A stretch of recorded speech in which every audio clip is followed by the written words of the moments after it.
নমস্কার বন্ধুরা, সোনু রান্নাঘরে আবার একটা নতুন রেসিপি। কি বলুন তো, এটা ডিম আর রাইস চাল দিয়ে একটা রেসিপি করেছি। ডিম পোলাও, ঝাল ঝাল ডিম পোলাও বর্ষার দিনে। এই ডিম 5টা ডিম আমি নিয়ে নিলাম, সিদ্ধ বসিয়ে দিচ্ছি। জলের মধ্যে দিয়ে দিলাম। এবার নুন দেবো, তারপরে দুটো লেবুর টুকরো ছিল, সেই লেবুর টুকরো দিয়ে দিলাম। ডিমটা ভালো সিদ্ধ হয়, ফাটে না। এবার এই চালটাকে ধুয়ে ভালো করে আধা ঘন্টা রেখে দিয়েছিলাম ভিজিয়ে। এখন ভালো করে জল টল ছেঁকে নিয়ে তার মধ্যে মশলা মেশাচ্ছি। চালটা কিন্তু আমার নর্মালি বাড়ির চাল, মানে যেটা দিয়ে আমি নর্মাল রোজ ভাত খাই সেই চাল। ভালো চাল নিতে পারেন, কিন্তু আমি এই চাল দিয়েই করেছি। জিরে দিলাম, কাঁচা লঙ্কা, লাল কাঁচা লঙ্কা বাটা দিলাম, আদা দিলাম। একটু ঝাল ঝাল হবে বন্ধুরা। মশলা কিন্তু খুব বেশি দেবো না, আবার খুব কমও দেবো না। এবার কাঁচা লঙ্কা বাটা দিয়ে দিলাম, নুন দিলাম। নুনটা আপনারা স্বাদ বুঝে, আর লঙ্কার ঝালটাও একটু স্বাদ বুঝে দেবেন, যে যেরকম ঝাল খায়। হলুদ গুঁড়ো দিয়ে দিলাম। এবার একটু সর্ষের তেল দিলাম। এই রেসিপিতে একটা তেলটাও লাগে, তেলও আপনারা বুঝে দেবেন। আমিও আমার মতন দিলাম তেল, তেলটা অনেকেই একটু কমই খায়। বাড়ির রান্না যেহেতু, বাড়ির মতনই খাওয়াটাই ভালো। তেল একটু সবাই মিলে খাবো আমরা, বাচ্চা বয়স্ক বড় সবাই খাবো। ভালো করে মেখে নিচ্ছি। দেখুন এরমভাবে মাখতে হবে। মেখে এটাও আবার আমি রেখে দেবো বেশ কিছুক্ষণের জন্য। আধা ঘন্টার জন্য রেখে দিলে তো বেশিই ভালো, যত রেস্টে থাকবে তত ভালো। দেখুন এই যে মাখা হয়ে গেল। এবার মেন এতে চলে আসি। এর মধ্যে একটু গরম সর্ষের তেলের মধ্যে জিরে, তেজপাতা, শুকনো লঙ্কা, এগুলো সব ফোড়ন, আর এলাচ, দারচিনি, লবঙ্গ দিয়ে আমি গোটা গরম মশলা দিলাম। আপনারা গুঁড়ো গরম মশলাও দিতে পারেন, অসুবিধা নেই। এর মধ্যে আমি একটুখানি পেঁয়াজ দিয়ে দিলাম।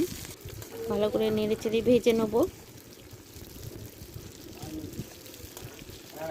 ভালো করে ভেজে নিয়ে তার মধ্যে আবার একটুখানি, একটু বেশি খুব কড়া করে ভাজবেন না, হালকা বাদামি কালার হবে, তারপরেই ওটাকে রেখে দেবেন। বেশি কড়া করে ভাজতে হবে না। আমি অন্তত ভাজিনি। একটু রসুন দিয়ে দিলাম। রসুনটা একটু যে ঘ্রাণটা বেরিয়ে যাবে রসুনে, তারপরে টমেটোটা দিয়ে দেবেন। দিয়ে টমেটোটা দিয়ে ভালো করে কষাতে হবে। বন্ধুরা আমার সাথে থাকবেন, পাশে থাকবেন, আমার ভিডিওটা একটু দেখবেন বন্ধুরা, আর একটু সাবস্ক্রাইব করে দেবেন। আর যদি ভালো লাগে তাহলে একটু লাইক, একটু কমেন্ট, একটু শেয়ার করে দেবেন। আমার এই ডিম পোলাও রেসিপিটা যদি আপনাদের ভালো লেগে থাকে অবশ্যই আমাকে কমেন্টে জানাবেন আপনারা কীরমভাবে ডিম পোলাও খান। এই চালটা দিয়ে দিলাম। আমার 2 হাত লেগেছে বলে আমি আদা ঢেলে আমি রেখে দিয়েছিলাম ফোনটা। তারপরে আমি চালটা আবার ভালো করে দিয়ে নেড়ে চেড়ে একটু কষাতে হবে ভালো করে। বন্ধুরা আমার যারা আমার পাশে থাকে, সাথে থাকে, ভালো কমেন্ট করে, লাইক দেয়, তাদেরকে বলছি অসংখ্য অসংখ্য ধন্যবাদ। আর বুক ভরা ভালোবাসা। আর ছোটোদের আমি আশীর্বাদ করি তারাও যেন আরও এগিয়ে যেতে পারে। আর যারা আমার ভিডিওটা দেখেন বা দেখে ভালো লাগে না বা কিছু, তারা আমাকে বলবেন কমেন্ট করে যে আমার কি ভুল ত্রুটি হচ্ছে। বন্ধুরা আবার 2-3টে আমি চেরা কাঁচা লঙ্কাও দিয়ে দিলাম। একটু ঝাল হবে, কিন্তু বেশি ঝাল আবার দেবেন না। বাচ্চা বাড়িতে থাকলে বা বয়স্করা থাকলে ঝাল খেতে পারে না, ওই জন্য ঝালটা আপনারা বুঝে দেবেন। ভালো করে একটু কষাতে হবে। আর এই যে হাঁড়িতে আমি জল নিয়ে নিয়েছি, কীরকম জলটা দিতে হবে এই চালের, আমার শাশুড়ি মা করতো আঙুল মেপে। আমি এই গ্লাসে 2 গ্লাস চাল নিয়েছি আর জল দিয়েছি 4 গ্লাস, মানে 1 গ্লাসে 1 গ্লাস চালে নিলে 2 গ্লাস জল দিতে হয়, এরকমই মাপ, তাহলে ভালো মতন হয়। আমার শাশুড়ি মা তো কর মেপে দিত। ভালো করে কষিয়ে নিয়ে এই দেখুন তেল ছেড়ে দিয়েছে। মশলা আপনারা আরও অনেক কিছু দিতে পারেন, লঙ্কা গুঁড়ো, ধনে গুঁড়ো, আরও অনেক কিছু মশলা দিতে পারেন, আমি আর কিছু দিলাম না। যে যেরকমভাবে মশলা দিয়ে খেতে পারে, অসুবিধা নেই। আমি পোলাওটা এরকমই রান্না করি। আমি আরেক রকমভাবেও রান্না করেছি, কিন্তু এটা আবার একটু অন্যরকম আমার মন মতন করলাম। আপনারা কীরমভাবে করে খান আমাকে জানাবেন অবশ্যই। হাঁড়িতে ঢেলে দিলাম। এক হাতে ফোন থাকলে না ভীষণ অসুবিধা হয় বন্ধুরা দেখাতে, একটু কষ্ট করে দেখেন, অসুবিধা হলে একটু বলেন। ঢাকা দিয়ে দিলাম, ফুটে উঠুক। এবার ডিমগুলোকে আমি সিদ্ধ নাবিয়ে নিয়েছিলাম, ঠান্ডা জলে রেখে দিয়েছিলাম, ছাড়িটাই নিয়েছি, ওগুলো আর দেখালাম না। এই সুতোটা দিয়ে দুভাগ করব, ডিমগুলোকে দুভাগ করে কেটে নিয়েছি। দেখুন এরমভাবে কেটে নিতে হবে।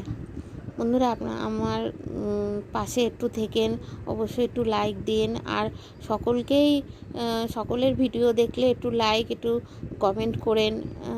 লাইক তো অবশ্যই দেবেন, কেন ভিডিও করতে জানেন তো, যারা ভিডিও করেন তারা তো জানেনই যে ভিডিও করতে কতটা কষ্ট হয়।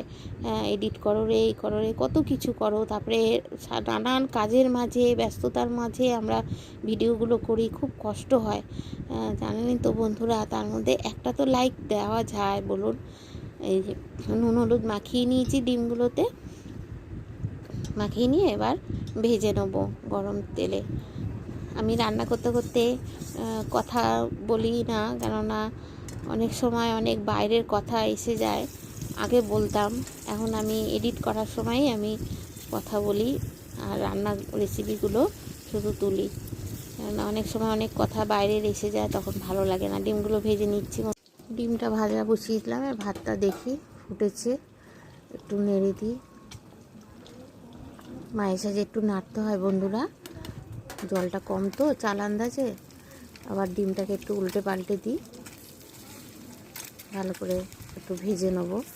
খুব কড়া করে ডিম ভাজবেন না, তাও আবার মানে বেশি হালকাও না বেশি কড়াও না, ওরকম ভাজতে হয়।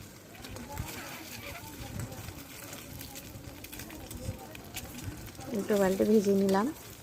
এবার সব ডিমগুলো আস্তে আস্তে নেড়ে চেড়ে তুলে নেব বন্ধুরা। একটু তুলে নিয়ে এই ঢাকনার উপরে, ভাতের এই ঢাকনার উপরেই রেখে দেবো। এই ডিম পোলাও রেসিপিটা এত ভালো হয় না, দারুণ হয়। এই রান্নাটা খুব সুন্দর হয়, আমার শাশুড়ি মায়ের কাছ থেকে এটা শেখা। আর উনি অন্যরকম করতো এই রেসিপিটা, আমার ইউটিউবে আর ওনার রেসিপি আমার দেওয়া আছে। আমি এটা আমার মতন মন মতন আমি করলাম বন্ধুরা। আপনারা যারা করে খাননি এরকমভাবে করে খেয়ে দেখবেন, খুব দারুণ হয়, খুব ভালো হয় খেতে, খুব স্বাদ হয়। ওই জন্য আমি এটা মায়ের সাথে একটু করি, খুব ভালো লাগে খেতে। আমার মেয়ে তো ভীষণ ভালো খায়। হয়ে গেছে, ডিমটা দেওয়ার পর ফুটে উঠেছে, আবার ডিম কিন্তু এরকম গোটা থাকে না, ডিম কিন্তু ভেঙে যায়, নাড়তে নাড়তে ভেঙে যায়, কুসুম তো থাকবেই না। এই হয়ে গেছে, এবার নামিয়ে দেবো। এই যে দেখছেন এরকম অবস্থায় নামিয়ে আপনারা তেলে ভাজতে পারেন বন্ধুরা। আমি আজকে ভাজিনি, কিন্তু আপনাদের বলে দিলাম, আপনারা তেলে নামিয়ে একটু রেখে দেবেন, ঠান্ডা হবে, রেস্টে রাখবেন, তারপর নামিয়ে এই যে এইরকম যেই হয়ে যাবে তখন গরম তেলে ভেজে নেবেন। আরেকটা জিনিস বলতে আমার দেখানো ভুল হয়ে গেছে, দেখাতে পারিনি ব্যস্ততার মধ্যে। সামান্য একটু চিনি দিয়ে দেবেন, একটু সামান্য মিষ্টি দেবেন, তাহলে স্বাদ একটু ঠিক থাকে। এবার তুলে নিচ্ছি।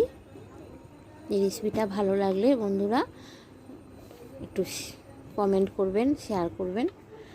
এই যে এরকম দেখছেন তো, একটু ঠান্ডা হয়ে গেলে এটা থাকবে না, ঝরঝরে হয়ে যাবে, কিন্তু ভেজে নিলে আরও ভালো হবে। এটা একটু ভেজে নিতে পারেন, আমি বারবার বলছি। এই ভিডিওটা সম্পূর্ণ দেখার জন্য অসংখ্য ধন্যবাদ বন্ধুরা। আচ্ছা রাখছি, টাটা।